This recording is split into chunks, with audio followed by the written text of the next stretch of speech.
The riffs are too sexy and the lyrics are intense. The cover art's revealing and the songs make me tense. There's so much to turn me on. Why I hate this album. After Dark. With Tim and Garrett. Hello and welcome to another episode of Why I Hate This Album. I am one of your hosts, Garrett Harvey. With me, as always, Dickie Greenleaf to my Tom Ripley, co-host extraordinaire, Timothy Richardson. Tim, how are you doing? This week, I am aroused. Okay, I am not doing well now. Yeah, that's fair. No, Garrett, I am disgusted. Oh. What's got you grossed out this week, Tim? For the past week, we have been listening to a song that I mistakenly suggested, 69 Boyz, Freak You Down to Da Bass, released July 21st, 1998. This week, we're getting down to that Miami bass sound, and I gotta tell you, I am curious. Do you hate this song? I do hate this, Garrett. I suspect this song is a bit of a goof, but it's bad enough and it's gross enough that their goofery doesn't actually matter to me. This sucks. It's gross. I'm not a fan. What about you? Did you hate this? No, sir. I'm a huge fan. I love it. I think it's great, and I'm going to turn you. You're not going to turn me, friend. Yes, I am. I am on board with the 69 Boyz. That sounds right. Well, let me ask you then, is this the first time you have 69 Boyz? No, that can't be the thing. Is this the first time you have freaked down to Da Bass? It is the first time I have, in fact, freaked down to Da Bass, but I was surprised to see that it was not my first foray out with the 69 Boyz with a Z. Tim, is that what you've been saying this whole time? Boyz? Boyz, yes. Okay. Anyway, I know this band. I was a huge fan of the 1994 hit Tootsie Roll. I know every word of that song. Now, Tim, are you at all familiar with Tootsie Roll? No. Here's what always amused me about that song. There's a whole section in which they direct you to go to the left, then to the right, to the back, to the front, then slide. It's essentially the electric slide. But the difference is there's also a dip. This is why you love this song. No, not the reason. Helped, because in 1994 I was 11, so I was still a pretty big fan of dancing around like an idiot. I mean, I guess I dance around the house here a good amount. I've seen you slow dance with your dog. Wasn't my idea. Anyway, I'm a fan of the 69 Boyz, Tim. I'm a fan of this style of music, and I think this song is, well, okay, I was about to go really way too far and say it's great. I don't hate it. It's enjoyable. I think you might be a little too serious. Well, let me ask you this, Garrett. Would you say you think this song is dope?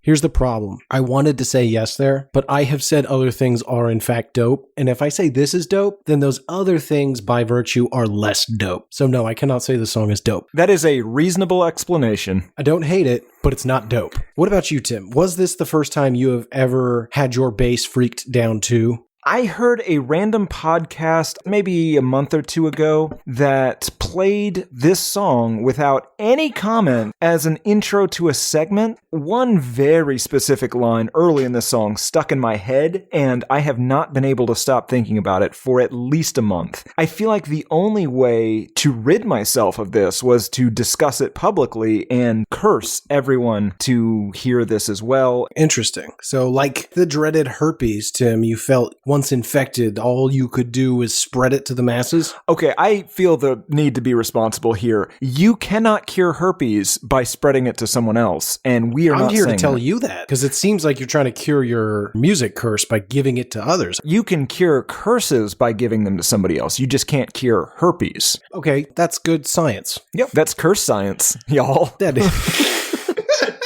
Hold on, let me check with the judges. Yeah, they're going to allow that one. Wow. That is curse science, y'all. Yep, okay. That's our history, Tim. Before we can talk about this delightful song that I enjoy and you soon will as well, we need to understand a little bit about the artists behind the sound. So Tim, take us on a journey. Help us understand, who are these 69 Boyz and how did they come to make such great music? This is going to be a short one because I found very little information on these guys. The internet does not care or even particularly remember the 69 Boyz. Is it 69 Boyz or 69 Boyz? Oh, it's probably almost certainly 6ix9ine Boyz, but, I don't know. It was 1994. And you know what? It doesn't fucking matter. None of the guys in this band group warrant their own individual Wikipedia pages, and there's barely a Wikipedia page for this group. But throughout their history, the 6ix9ine Boyz have included producers CeCe Lemonhead and Jay Ski, as well as rapists LaShawn Van Thrill-de-Player Bryant, that's one name, Barry Fast Wright,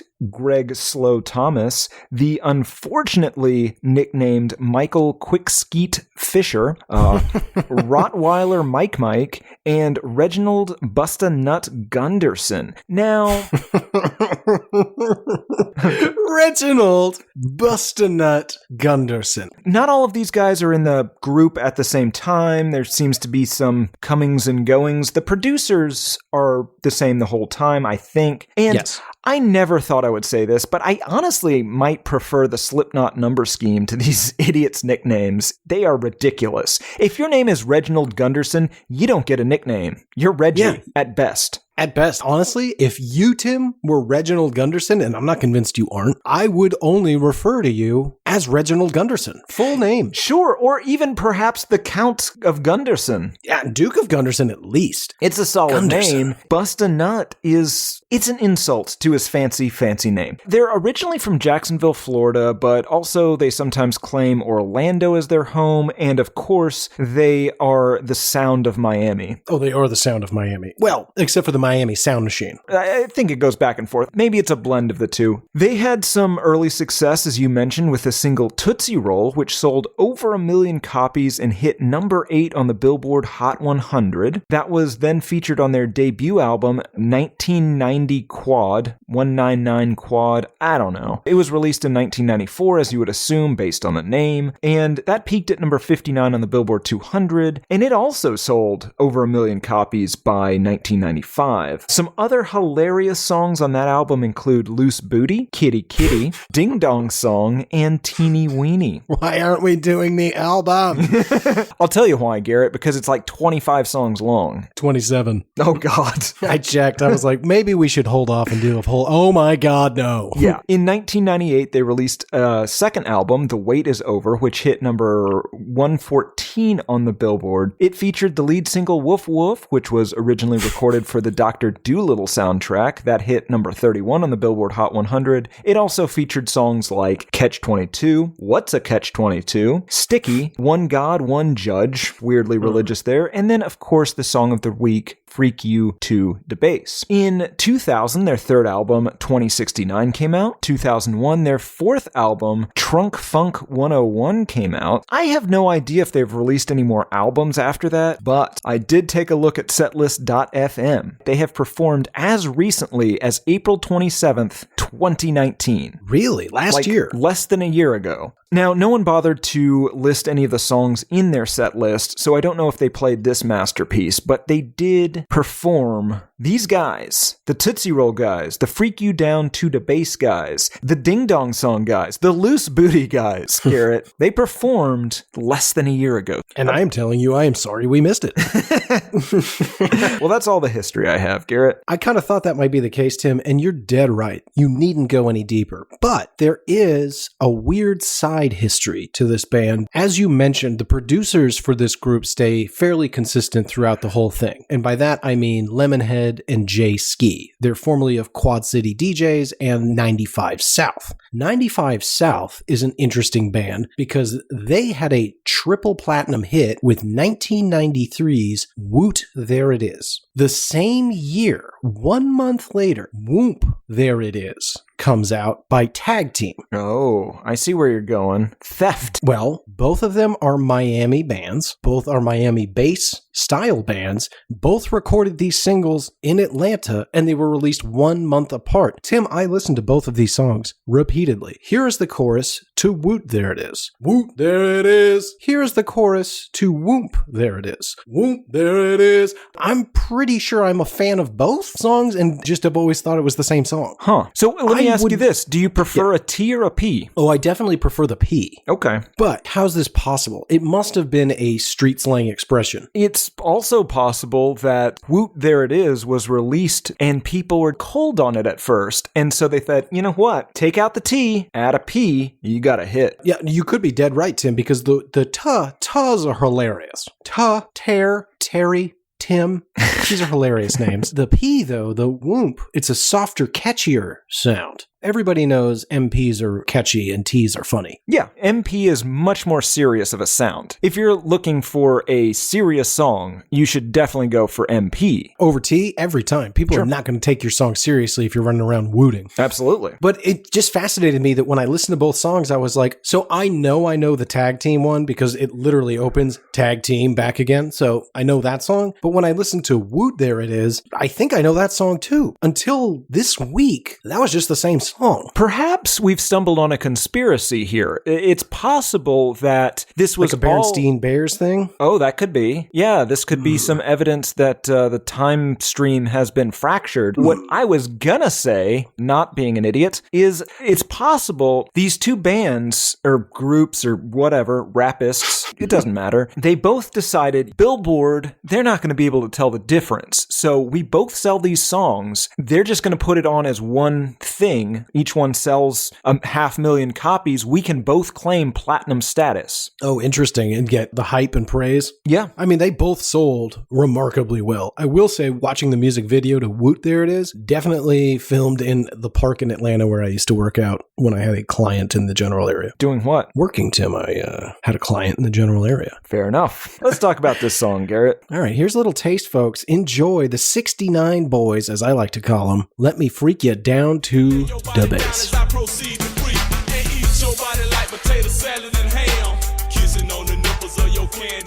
They get into it right quick, don't they? Yeah. I feel like this is kind of a cheat for our show because this song, you've heard some of their other titles. This is a serious musical act. This seems like a goof. It's like a way worse LMFAO. Oh, no. It just seems to be people that are saying the grossest possible things to freak out the squares. So me, I guess. But Jesus Christ. This song is hilarious. It is as sexy as it is hunger-inducing. I don't know what's wrong with these guys. I don't know if they're joking. See, you think it's a goof. I think they're deadly serious, Tim. Oh, well, then I have to rewrite my notes completely. Give me a second here. Give me a second. Okay. I'm going to spend about 35 minutes rewriting this. Wait, what? We'll cut out the sounds of my typing, but I've got some work to do. Okay, I apologize to Garrett. He is seething, but we're back. So, okay, anytime anyone that had anything to do with this song moves to a new neighborhood, a court should make them go to their neighbors and just read selections of this song, just so everyone knows the potential danger they're in. They should have to go and let their neighbors know to hide any food or any food-related products because they will fuck food. Oh, yeah. They're food fuckers, Garrett. Well, we're going to get into it, Tim. I don't know. Are they food fuckers? Are they food fucking fetishists? They might just be hungry. They might have been told by the producers, write a sexy song. And the whole time they're just like, yeah, all right, we'll do that. But also, like, after that, we're going to get some KFC and it's going to be awesome. And it just kind of bled together. But, Garrett, I think they might be fucking food. We're going to get into it, Tim. Before we do, though, I want to talk just ever so briefly about this style of music. Okay. This was fairly popular from like 1994 to, well, it was pretty much out by 1998. I like it. I'd kind of forgotten it even existed. I don't like all of it. And again, I didn't say that this was dope, but I don't hate it. Sure. I don't have a problem with this musically either. It sounds like they're actually using actual instruments, not them, but somebody at certain points.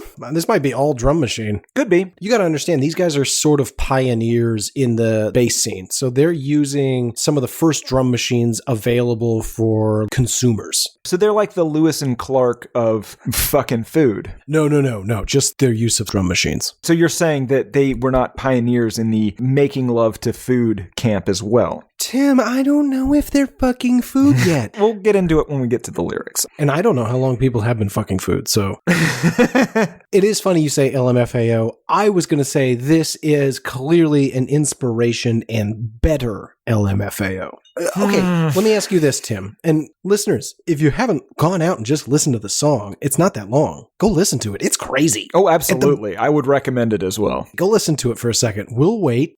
Welcome back. Now, Tim, take for a moment your utter disgust with the words they choose out of the picture. There's some clever writing in here. Okay. Like if I were to ask you to write a fairly clever erotic song about food, could you do better?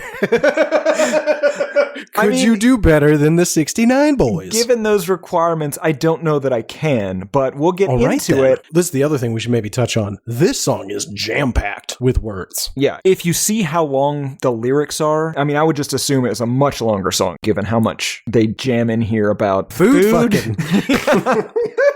We're getting a little after dark. Let's be nicer. They're not fucking food, Garrett. They're making love to dinner. Sometimes lunch, occasionally a piping hot breakfast. Never brunch. God, no, Garrett. You can't fuck yogurt. You and I brunch very differently. Yeah, that's fair. Ooh, next Thursday, Tim. First annual Why I Hate This Album brunch off. Done. I've already got a shit ton of stockpiled French toast, so I am prepared. Well, I have several frozen crepes. Can I have some of your crepes? Well, we should probably get a third-party impartial judge. I'm going to be honest with you, Garrett. I got into your crepes. You don't have any crepes. You fucker. Yeah, I'm so sorry. Were they good? They were delicious. I thought they were Did you at least heat them up? No, I ate them straight out of the freezer. Come on. I thought they were for the apartment. They explicitly said, Tim, don't eat these. That's why I bought the masking tape. That's the Tim, don't eat this masking tape. How can you appreciate the fragility of a crepe if you eat it frozen, you fucking Philistine? God, I am irate this week. I would argue that you shouldn't freeze a crepe ever. They should be eaten fresh only. Yes, I understand that. But I know that if I make them, they go from the pan to the plate to your fucking face. Yeah. So I got to make them when you briefly go out to get your shots, and then I freeze them. That's revealing a bit much. Garrett, let's do these lyrics. I cannot wait any longer. Okay. It starts off innocently enough. He says, yeah, we very different that I can't deny. You's a big city girl, and I'm a country guy. You represent the North, so you love hip-hop, and I'm straight up out the South, so I'm about that drop. So far, this is a standard rap intro. Nothing weird here. Hell, it's even Don't Stop Believin' adjacent. A small-town boy and a city girl. I guess roles are reversed here. But the point is they're from different worlds. Maybe they enjoy, let's say, different types of food. You know, she likes those fancy restaurants, and he likes to stay home and I am cook his own flabbergasted macaroni. That you are bringing up food right now. This is the one verse we can talk about. It won't be about gross food stuff. Yeah, I mean, at this point, he's a little bit country, she's a little bit rock and roll, and that's why it's going to work. The only complaint I have, and it's not even a complaint, it's just a distinction I would like to make. There is a difference between a country guy and a cowboy. They're not the same. Oh, come on. One is about where you live, the other is about who you are. I disdain you. The song continues. So has a man ever made you buckle up at your knees by the way he slowly ate your macaroni and cheese? Stop right there. Now, I know the female body quite well, as I think our listeners have realized by this point. What body part is he talking about? So, okay, let me play devil's advocate actually first. Is it possible that he is describing a woman being brought to an almost orgasmic state by his enjoyment of her culinary skill? Maybe she made him macaroni and cheese, and upon seeing just how much he enjoyed her cooking, she was just very pleased. Absolutely. An appreciation for cuisine. It's probably about cunnilingus. Okay. See, oral sex, Tim. No, I understand what you're saying. What I don't understand is, okay, so it's macaroni and cheese like to you. That's what you're getting. No. Okay. Okay, you want to get into it? Let's get into it. He's probably referring to her labia, Tim. She may have meaty labia. Okay, you know what? After dark, I don't think... You asked for this, so now we're going to venture down this road. Garrett, we are trying to get... engorged, sexually aroused, labia majora, and it's meaty, like macaroni. What? Nope, I can only hope that I covered all of the things you were saying up. That is After dark, and we have been trying for quite some time to get this thing on CBS. And if you keep talking like this, they are going to say no, Garrett. It is America's most watched network. Tim, I've got some news for you. I love the CBS news. folks called, and I've wrestled with how to phrase this to you, so I'm just going to tell you verbatim what they told me. They did pass for now. They did say, of course, with the changing environment, that they may have new openings for new content any day now. But for now, it's a pass. They said they just don't see themselves as a cowboy network. That is not true. Well, I don't think the people at CBS would lie. They might not see themselves as a cowboy network, but they are. Okay, that's insane. I don't see why they get to define what they are. Oh, it's their company. I mean, it is a company, sure, but they're making art. Madam Secretary. It's show business. No, they're making art. Do not call Madam Secretary art. Garrett, half of the equation is what the artist puts into it. The other half is what the audience takes away. So if I interpret cowboys, their art's about cowboys. They have no say in it. Well, they have 50% say. Sure. All right, well, let me put it through a slightly different lens for you. See if you can see it this way. I tried to explain to them that your thing is a weird sex cult that has nothing to do with me or this show. You like to talk about it. We edit around it as best we can. And it really is a very small part of what we do here. Very small part. Like, I'm not in your weird sex cult. It's not a weird sex cult. It's pretty weird, man. No, there is a sex cult within it. That you are also a member of. Yes, absolutely. However, the whole thing is not a sex cult. It's a cowboy organization that is not a cult. Right, but you can't be a part of that sex cult without them pressuring you to join the weird cowboy part. Oh, sure. The sex cult is a cowboy sex cult. I'm not saying that. Okay, then. But the overall organization is not a cult or anything sexual related. It's about cowboys going out into the range, patrolling, keeping people safe. It's an important job. I'm important, Garrett. What? Have you ever been murdered by samurai? Oh, come on. This is not an argument. Have you, Garrett? No. Okay, no. You're welcome. You did not do that. We did that. Anyway, so he's munching down on her macaroni and cheese. And, okay, so it continues. If not, then I suggest we go back to my suite, get a knock, and turn... I don't even know what this means. Yeah, okay, so I had to do some dissection. Let me help you out. Get a knock, I think is British slang for have sex, have a knock. And then he goes into iambic pentameter, and ill none of talking and turn back of my sheets. Okay, so they might be dandies, Garrett. Ooh, I love a good dandy. Then lay your body down as I proceed to breed. New study. I don't know how you're going to do this. Please don't do this. Tim, shut your stupid mouth. Listeners, new challenge. Whoops, study. Sorry.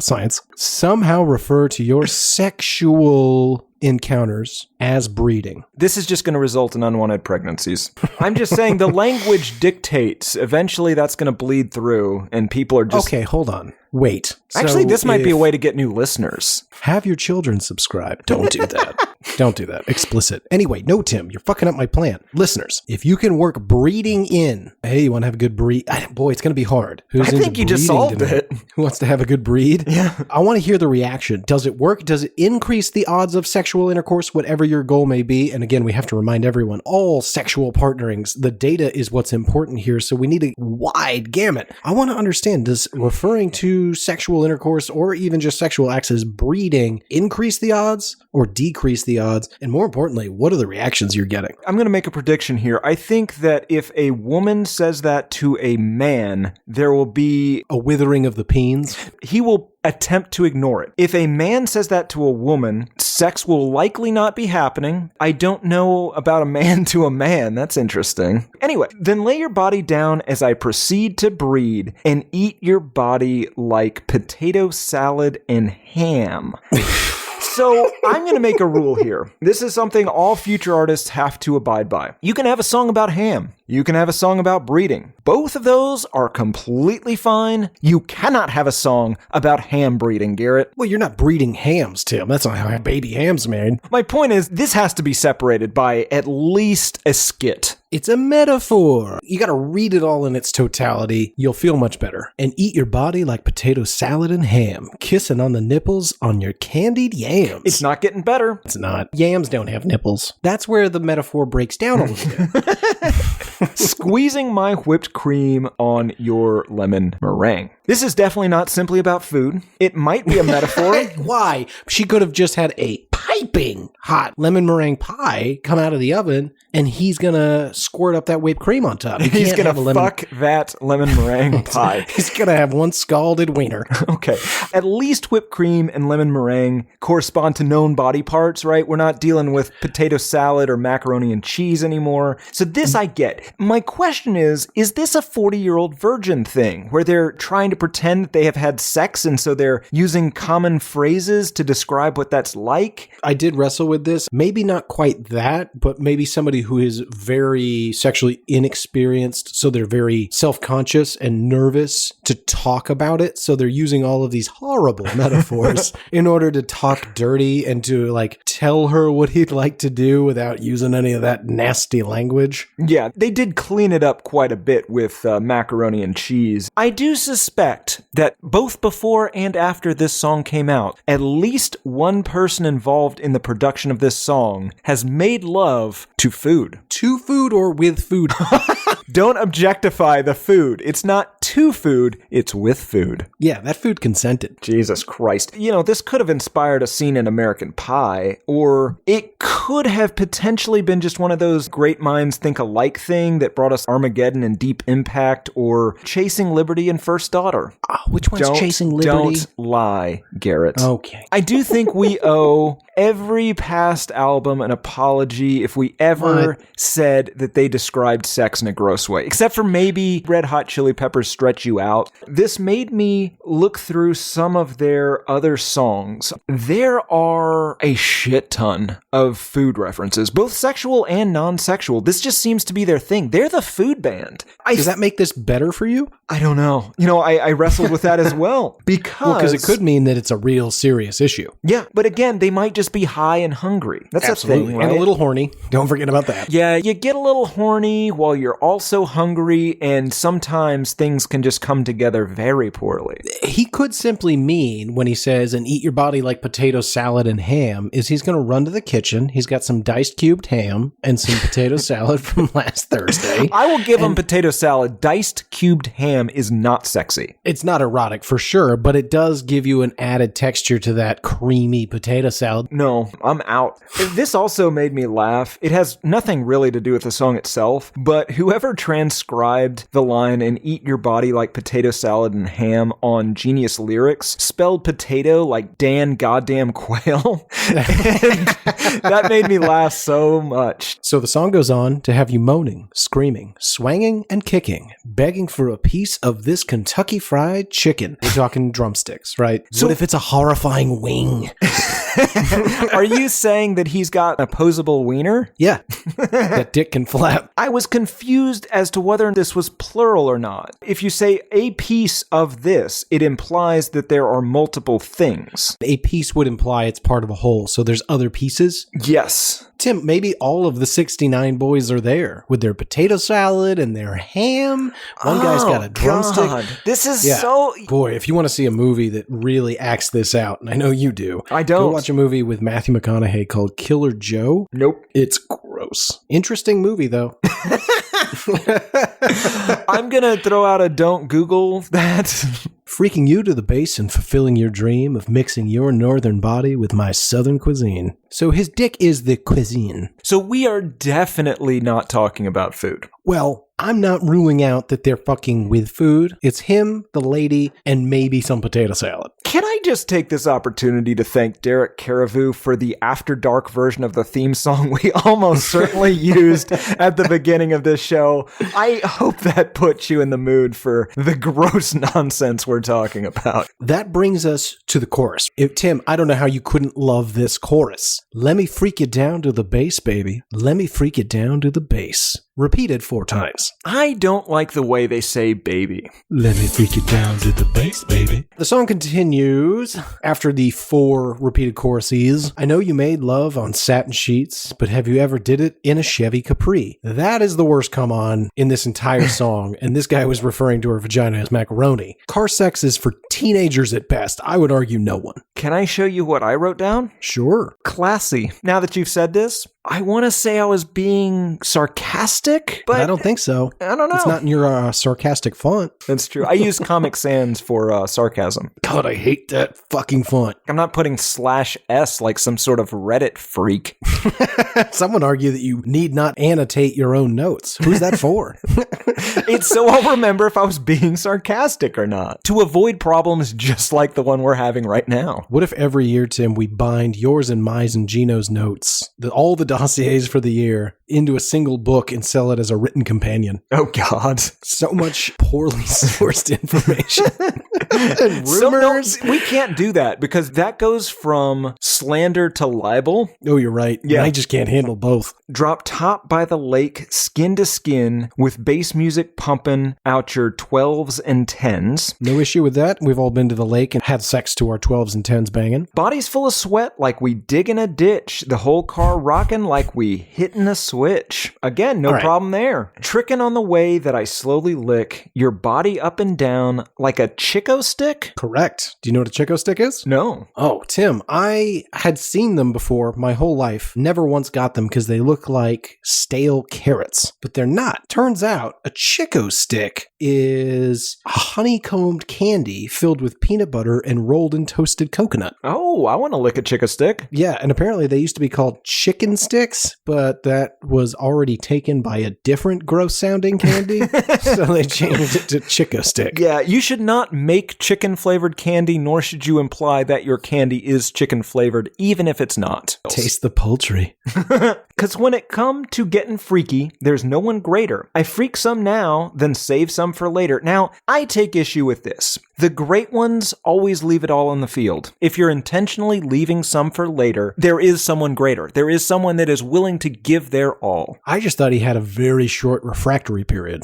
Oh, good for him. And when you say leave it all on the field, are you talking about like your effort, Garrett? Oh, semen? No, no. My semen is my effort. Okay, yeah. So I understand why you like this song. I'm apparently the mature one. Nah, that can't be right. Yeah, hang around with all those mature men. We go on camping trips in our cowboy accoutrement.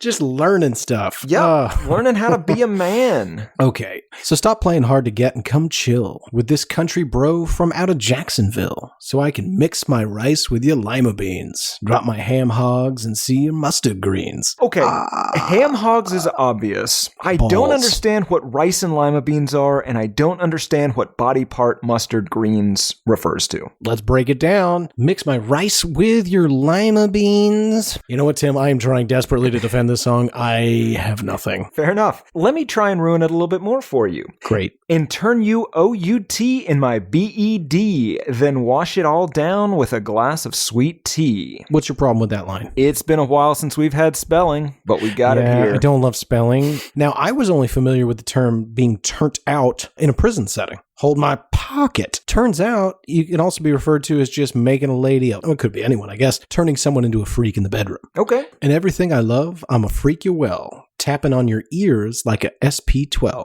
little confused here. An SP12 is a drum machine, one of the first commercially available ones to consumers. Gonna tap on those ears? Tim, are you tapping ears? Is that part of intercourse? Tapping on your ears like a SP12. That can't be part of climaxing. After dark. You can't say climaxing on CBS, Garrett. Tim, you gotta forget CBS. Let's get on board right now with the idea of maybe a TNT, a TBS. Very funny. TBS I could do. Then we get the chorus again. And then he says, let me freak you down to the base if you let me stir your body like a bowl of soup.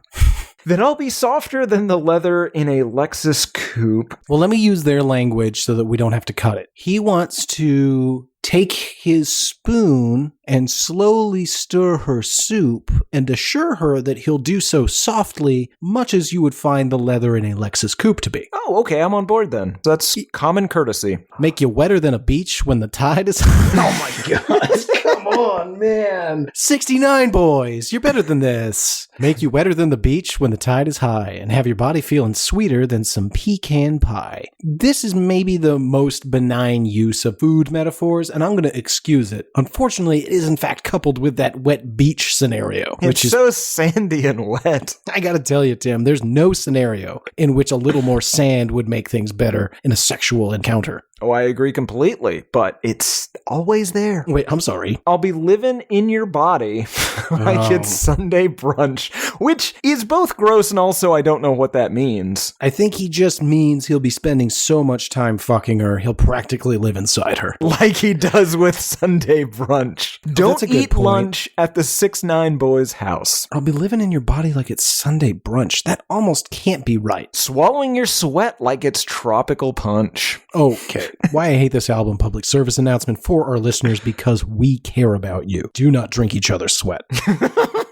You know, I would say that does not need to be said, but it's probably best just to get it out there. Yeah. I'll spray your body down in some CKB. Lay it down like I'm 8-Ball and MJG. These are apparently rapists or possibly producers, but what caught my eye, Tim, CKB, the finest $30 cologne available at Walmart. They're classy guys. I guess. Favorite lines of the whole song coming up: investigating your body like the Rockford Files. Fantastic reference. Stabbing like the dagger from the Golden Child. Now, I don't love referring to sex as stabbing. That's not great, but I do love a good Golden Child reference. Tim, have you ever seen the Golden Child? I have. Let me show you my notes real quick. I assume you love that reference. Of course I do. This doesn't sound like it could possibly be the right lyrics. I'll lick your lollipop till the candy gone, till I'm singing mo tired than a Brandy song. Was Brandy Moesha? I don't know. You're useless. I don't know my UPN shows. Fair. Lick at your lollipop till the candy gone. It is odd to pick lollipop, just not typically something you would associate with the female form. Sure, yeah. It's one of those telling things, like when you just describe your sex with that lady and there's just all these phallic references or food references.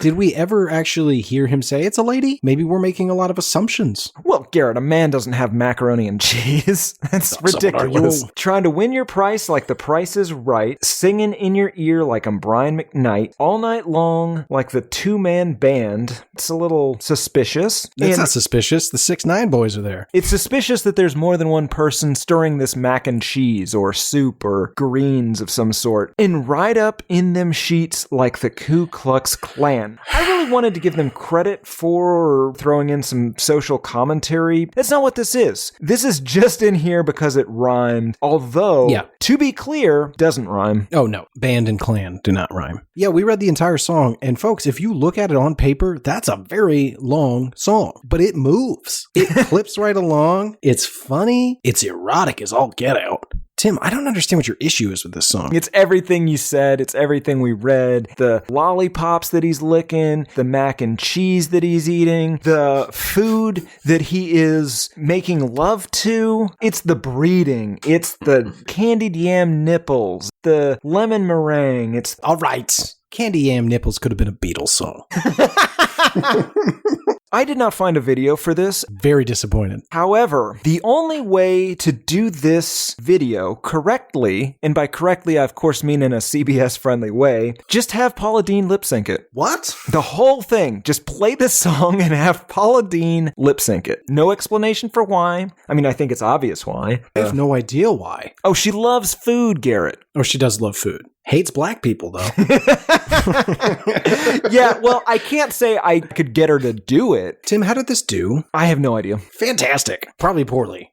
Yeah, sure. Because as a devout, lifelong 6ix9ine Boyz fan, I've never heard of it. Do we have any reviews? The song does not appear to be for sale as a single on Amazon. This has never happened. The album, though, it has 4.1 out of 5 stars on average, 58% 5-star, 8% 1-star, and I do have a couple of reviews. Okay. The first one is by Lex. This is from 1998. It's called Red Alert, New Fault Lines Discovered. With the earth-shattering production in the level 10 Richter scale lyrics, that's their mistake, not mine. The 6ix9ine Boyz are a force from Mother Nature to be reckoned with. Straight from O-Town, known as Orlando, the 6ix9ine Boyz have created a new shockwave that will demolish record stores and bust eardrums. The new single, Woof Woof, also on the Dr. Dolittle soundtrack, is in the process of tearing up the music charts, shorting out radios, imploding television tubes, and becoming immersed in platinum forever. From the words of the 69 Boyz, quote, "This for all my dogs and ladies, was up." End quote. And no doubt will they get you crunk and hyped from their new album. To conclude the forecast, the 69 Boyz are about to become solid platinum and shine for all their fans, because they heard the cries from a million yelling, "The wait is over." They heard. 5 out of 5 stars. What's wrong with that person? I did a little digging so I can actually answer this. Approximately a week before they wrote that review, they sustained massive head trauma. I'm sorry, what? Massive head trauma is the only way to explain Lex's review. I won't read this on the air, but I do have his AOL email, which I will give to you for whatever you want to do with that. Follow up. That's right. Are you dead? Did you die in mid-July 1998, shortly after writing the most confusing review I've ever heard? Yeah. Amazon customer titled his review "Excellent Product" in 2014. What? I bought this because the lyrics are hilarious and I get a kick out of listening to it. However, this does contain explicit lyrics and is not for kids. 5 out of 5 stars. Now, Garrett, does this contain explicit lyrics? I mean, it is the grossest song I've ever heard. I don't think there's any foul language in this song. There's some foul language, Garrett. That is a misuse of that word. There's no profanity, I think. Yeah. The problem is that a child could sing this song end to end, well, minus that Ku Klux Klan business, but aside from that, they could sing this whole song end to end and not know they're talking about railing a lady in her macaroni and cheese. It could really be about cooking. That's why Paula Deen would be the perfect person for the music video. She might not even know what it's about. No. She knows. But she'll Garrett, she knows. Ugh. Just add butter.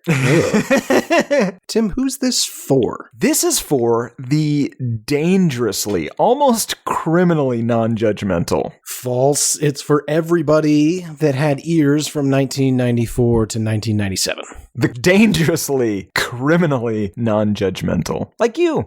No, this song is dumb, and you shouldn't play it around most people, but there's nothing wrong with it. It makes me laugh. I'll never play it again for my own enjoyment, but it does seem like a song I might play to watch other people react. Oh, sure. This is a song for grossing people out. In 2020, if this song were to come out, all you would need is a fairly amusing music video, and this thing would get millions of hits. May I suggest Paula Deen? Please don't.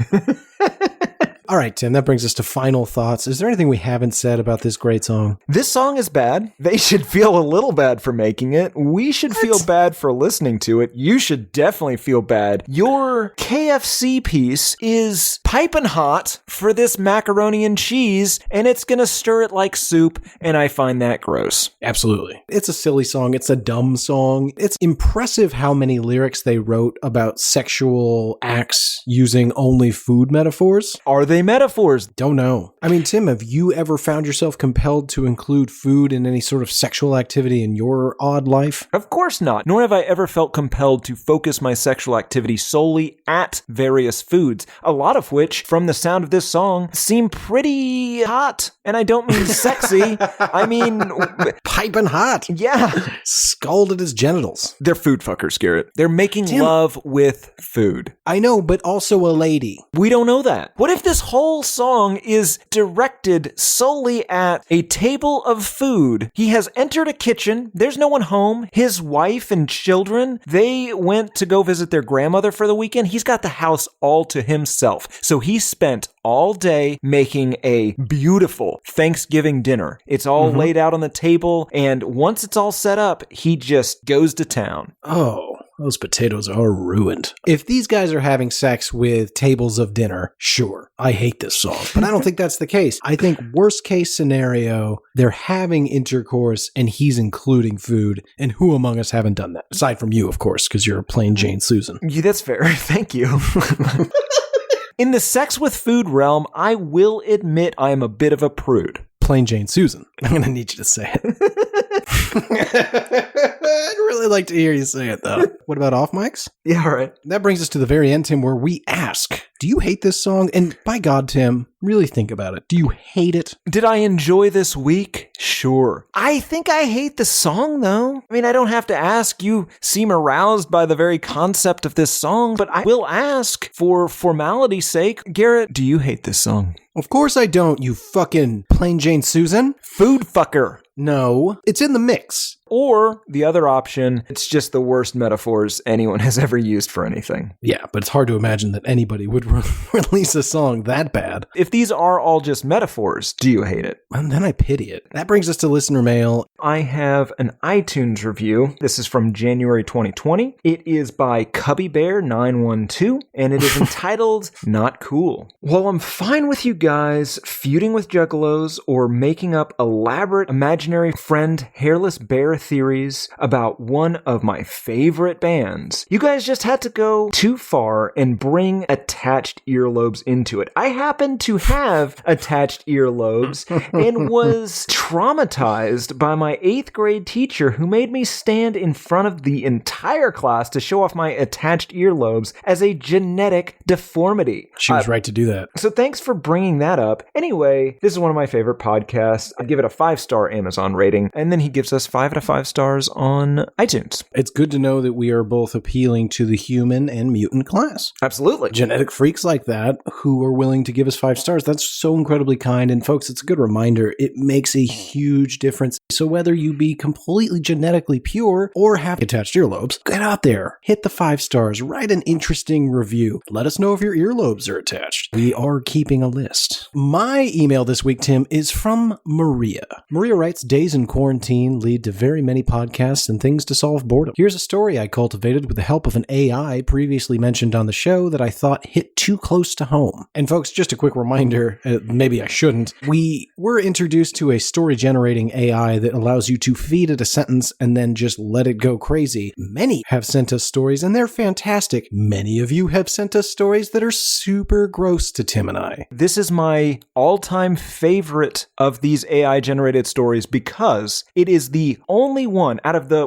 hundreds, thousands, tens of thousands of these that we've gotten? I think we got about 111. Okay. This is the only one out of 111 that did not begin with us having sex. Yeah, and guys, first of all, that's not happening. Second of all, it's kind of lame. You all chose the same start, which maybe speaks to some aspect of this show that we should evaluate. But the point is, we've gotten those. Get more creative. Nothing about spaceships or aliens or Lacostier. See what an AI thinks of that. I made that word up.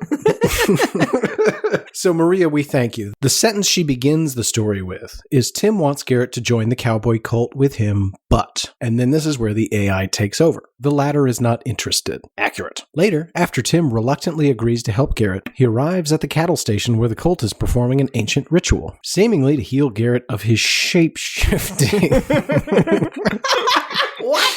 Tim refuses to participate in the ritual and does not know the truth about the ritual. After 2 days of apparent success, though, the ritual suddenly fails. Rick, desperate for answers, looks to Tim for help. Who's Rick? I think that's very funny because we went to college with a Rick who is we do know a Rick. By far the most upsetting person I've ever met. I love Rick. We miss you, Rick. Come back to your couch bed. Oh, that would be amazing. That would be the perfect dynamic. Anyway, as the crew embarks on a tow in an effort to return their vehicle to the ranch, the vehicle is attacked by a mysterious vehicle that runs over Tyler's trailer. Who's Tyler? And triggers a giant explosion that kills the crew of the tow. A frantic conversation leads to the discovery of A, and then it just randomly stops. Maria continues writing, however, Tim, I think Garrett has something he is not being honest about. Please find it in your cowboy morals to get down to the bottom of this shape-shifting nonsense. Kinda wish I'd read the whole thing first. Now. Yes, I bet you did because I am on to you. Maria is on to you. Garrett, I've noticed that you are very good at doing impressions. Okay. This is a compliment. Okay. I'm uncomfortable. It's also an accusation. Are you a shapeshifter? Are you now, or have you ever been a shapeshifter? Define shapeshifter. Well, Maria, I think we got her answer. A categorical no is really the only way to answer that in the negative. I am not a shapeshifter. This is how I look. I'm not saying this isn't your natural form. Okay. What are you saying? I'm saying that I suspect that you sometimes take other forms. I can't entirely say no to that, but I am not a shapeshifter, Tim. There's a distinction here that I am not understanding. Well, sometimes I have a beard. Sometimes I have a mustache, long hair, short hair. Right. I've had white hair before. Yep. One time, you were were Tyler. That's okay. Weirdly accurate. Shit. But I'm not a shapeshifter. I'm willing to grant you this, even though I don't believe your story at all. I'm willing to grant you this because sometimes somebody can do a thing repeatedly. Let's say they go out late at night in West Campus and they repeatedly do a thing, but that doesn't make them a thing. It's a thing that they do. It's not what they are. This does not absolve you of being the West Campus trailer. I will not give you that, even if it means that I have to somehow admit to being a shapeshifter, which I am not.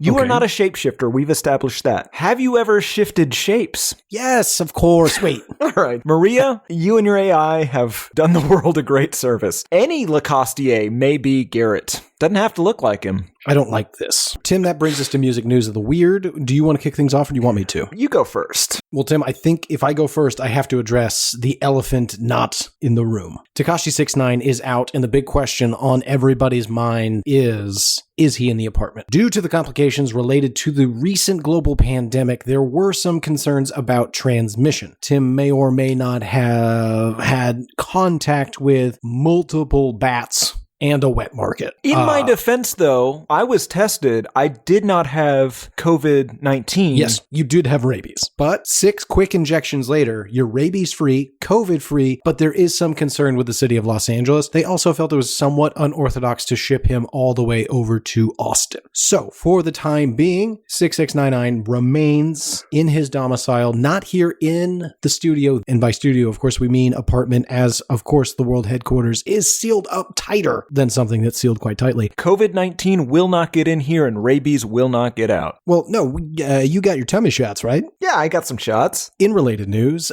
recently 6ix9ine has been dipping his toes back into the social media pools, Tim, and I gotta say, if this is gonna be how he does it, he might be in for a rude awakening. The Shade Room, an online publication, posted a tweet of Los Angeles mayor offering quote-unquote rewards for snitching on businesses that are violating the city's stay-at-home order. 6ix9ine on the DL just slid into the comments with coming to the rescue, which is kind of funny. Well done, Mr. 99. And if you were here, you could say it in a safe place here on the show, or even just in our apartment to you and I. That's fine, but you can't be blasting that out. That's literally daring people to come kill you. Still pretty funny, though. Nobody's saying it's not funny. Tim, what do you got? I have some virology news. Great. Insane Clown Posse seems to know quite a bit about infectious diseases, and they have offered up some coronavirus prevention advice. Tim, they gave an entire state forest chlamydia. They gave a seminar on how to avoid the coronavirus. Interesting. Chlamydia is a bacteria. They're not bacteriologists. They are virologists. I don't think that's true either, but continue. Una, I don't know if that's your real name, on Facebook sent us a video of Shaggy 2 Dope, better known to listeners of this very show as Joe Utz, who posted a video in which he says that to defeat the coronavirus, you can eat dirt snow because, and I'm quoting here, God made dirt and dirt don't hurt. Now, if you're wondering what dirt snow is, it's filthy snow in Detroit that's mixed with dirt and rocks. He then proceeds to gather some filthy snow from the ground, take out the rocks, and eat some of it to, quote, build your immune system because, quote, that's how you defeat the fucking system. This guy's eating dirt. Dirt snow. I wish I could say I'm surprised. It seems in character. On brand. Do we need to even say it, Tim? Don't eat dirt. Well, eat dirt, eat snow. Both of those are fine. Eat rocks if you want. Don't eat dirt snow. And if you do eat dirt snow, make sure the dirt snow does not contain rocks. All right. Did you hear about the One World Together at Home fundraiser? Yes. Oh. To those of you who haven't and didn't catch it, because it will have already happened likely by the time you hear this, because we are locked in a tomb, people, and we are banking episodes. Anyway, the fundraiser is to support the COVID-19 Response Fund with a performance and appearances by several celebrities. And I, personally, great, whatever, that's good. They're raising money. What caught my eye was the lineup. I have the full lineup here, Tim, and I'm just going to read through it, see if any of them catch your ear. Alanis Morissette, Andrea Bocelli, Billie Eilish, Billie Joe Armstrong, someone named Burna Boy, Chris Martin, David Beckham. Ooh, wait, that's not a musician. Eddie Vedder, Elton John, son, Phineas. Wait. Yep, you want Billy, you get Phineas. Well, but they're doing a separate thing? Yeah. Good for you, Phineas. Friends of Sesame Street, don't know what that means. Idris and Sabrina Elba, weird. We're canceling the apocalypse. Anyway, John Legend, Casey Musgraves, Keith Urban, Kerry Washington, Lang Lang, Lizzo, Maluma, Paul McCartney, Priyanka Chopra, Jonas, guess she got married to a Jonas, Shah Rukh Khan, and wrapping up, Stevie Wonder. What in the world is this thing going to be? Listeners, did you catch this? Write in. What was this? Because we're not watching it. What else you got? Well, in November 22nd, 1963 news, Garrett, Bob Dylan has released a 17-minute song about the JFK assassination called Murder Most Foul. It is his longest song ever. It is the first original Bob Dylan song to be released in 8 years. It references 60 other songs and every possible Dallas, Texas landmark. I kind of liked it. You listened to it, I did. What are the vocals like? They're clearer than you would expect. They're not 1963 Dylan. I mean, they're not bad. It's closer to than Yes, exactly. Okay. My next story, Tim, is about the Lakewood Church, home to pastor and tens of thousands of seats in a weird mega stadium church run by Joel Osteen. The Lakewood Church Easter service on Sunday, April 12th is going to be a big one. Pastor Joel Osteen will be joined again by none other than rapper Kanye West for the service, along with Tim, Mariah Carey, and Tyler Perry. With the coronavirus pandemic still preventing large in-person services, thank God, all of the stars will join Osteen for the service remotely, and then the whole thing is also going to be pre-taped. You know, they had a thing in Louisiana fairly recently where they had about 1,000 people go to a church service, and then the pastor was arrested. I mean, I don't want anyone to get coronavirus, but I also want Joel Osteen arrested. Sure, but no one's going to be there. Also, that guy keeps doing it. Does he? God damn it. He's a murderer. In Weezer Has a Video Game news, Garrett, Weezer has a video game. Oh, God. What do you collect, Asian panties?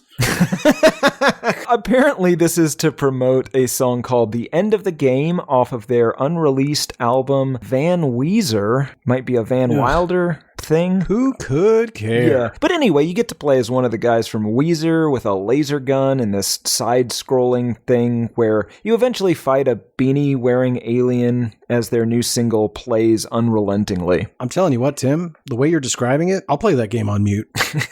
Well, you do lots of things on mute, so. That's true. My final story this week is about rapper and performer R. Kelly. Remember R. Kelly? I don't remember positive things. Well, his music is great. His music is great. I'm in the closet. I'm gonna open the door. Just gonna open the door. Sorry, I love that fucking thing. If you've never seen In the Closet, watch the 16-part music video. It's incredible.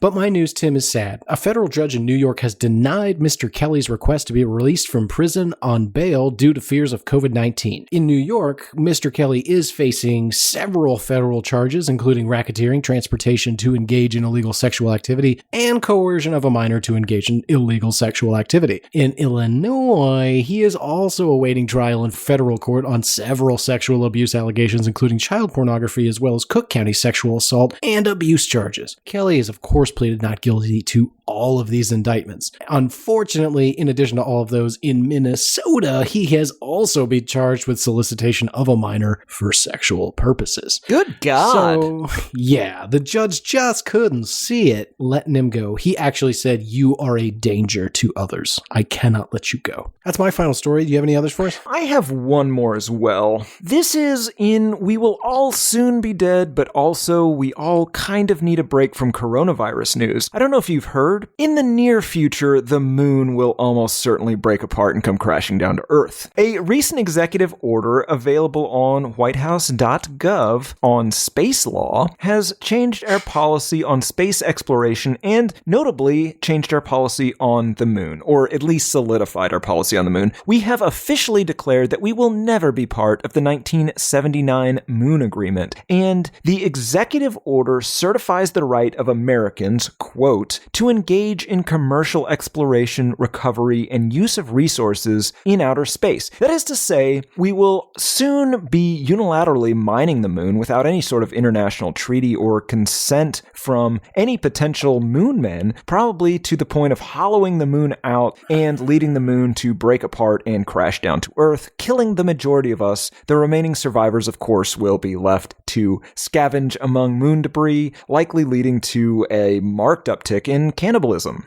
And eventual moon mutants. Or mutants. In any event, may God have mercy on all our souls, for all will soon be lost. That brings us to my favorite part of the show, where we announce what album we're going to be talking about next week. And folks, we got a doozy. Yes. Tim, what are we going to be listening to for an entire week straight, coming back here to talk about next week? I've never been more excited. For the next week, we will be listening to God's gift to music, acting, rugged manhood, sports equipment, and flannel shirts. I am talking about Jeremy Renner, this podcast's definitive born, and his possibly coronavirus-related EP, The Medicine. Did you say the definitive born? That's right. Correct. Tim, I'm so excited about this. I'm going to be so sad if it's just too generic to even enjoy. That's true. Like all things Renner, this is going to be of the finest quality. I'm fairly sure that it is going to indulge in aspects of modern manhood, but at its core and in its heart, it's going to be Jeremy Renner. It's going to be chopping firewood on a snowy afternoon next to a log cabin it built itself. There's a Jeep Wrangler strategically parked in frame. He's drinking Folgers, the best part of waking up, and also Jeep, drive a Jeep. I feel like they could have workshopped that copy a bit better, but whatever. The point is, it's their fault for saying make up what feels natural.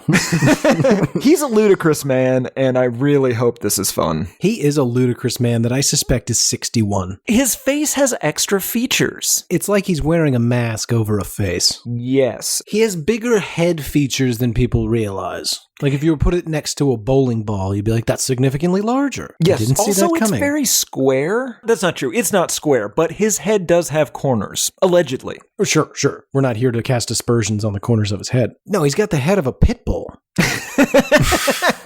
That's not alleged. All right, folks, if you can rate the show, it would really help. Ideally on iTunes. Spotify is also helpful. Throw the 5 stars up there. Get it out of the way and then get creative. Also, if you like the show and you think you know someone who will also enjoy it, let them know. You go to hatepod.com and get any episode we've ever done in any format you could ever want. You can also click on Contact Us in the upper left-hand corner, and that just gives you a little form. You can reach out to us. Let us know what you like, what you don't like. Give us suggestions. What would you like to hear on the show? New segment ideas, funny stories about the songs or albums we've talked about, ideas about our theories. Are these guys food fuckers? What do you guys think? Have you been referring to intercourse as breeding? What happened next? Did you get to breed? We'd love to hear about it. You can also just email us directly at hatepodmail@gmail.com. You can also go to facebook.com/hatepod. Reach out to us on Twitter at albumhatepod, Instagram hatepod, YouTube. We're out there too, but you know how to use Google, so you can figure it out. For Why I Hate This Album, I have been one of your hosts, Garrett Harvey. I have been Gordon Busta Nut Ebersol.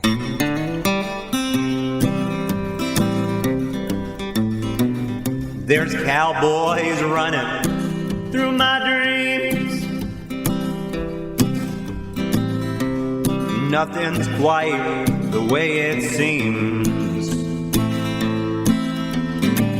I joined the Navy, got kicked out in a week. My facial features aren't distinct. Try to find some meaning in these songs. The genius is a genius, got it wrong. No, it's a lobster murder sex thing. It's the bleaching of the rear. A full assault on both your ears. Riffs are too repetitive, the lyrics make no sense. All the songs are B-sides, the cover art's a mess. Listen to it for a week, now that week has passed. It's the Why I Hate This Album podcast with Tim and Gary